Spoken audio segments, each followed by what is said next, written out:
দেখুন, এই জয় হচ্ছে মা মাটি মানুষের জয়।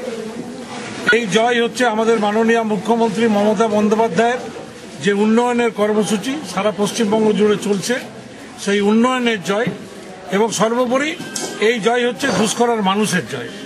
তারা সেটা দেখবেন, কারণ আমার কাছেও আমি নিজের চোখেও দেখেছি যেখানে বেশ কিছু বাইরের মানুষ তীর ধনুক নিয়ে এখানে জড়ো হয়েছিল, কিন্তু পুলিশ সেখানে কোনো সক্রিয় ভূমিকা নেয়নি।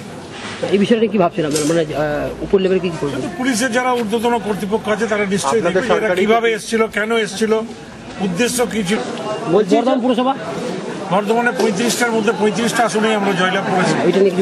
এবং যেদিন সিপিএম উইথড্র করে নেয়, আমি সেই দিনেই বলেছিলাম যে সিপিএম শঙ্কিত, কারণ বর্ধমানে এমন অবস্থা যে বর্ধমানে 8-10টা আসনে সিপিএমের যারা প্রার্থী তাদের জমানত শুদ্ধ বাজেয়াপ্ত হতে পারে। এবং আমি শুনেছি ইতিমধ্যে কয়েকটা আসনে সিপিএমের জমানত বাজেয়াপ্ত হয়েছে। যেমন খোকন দাসের আসনে হয়েছে, সেলিম খানের আসনে হয়েছে, সেখানে সিপিএম 200 ভোটও ক্রস করতে পারে।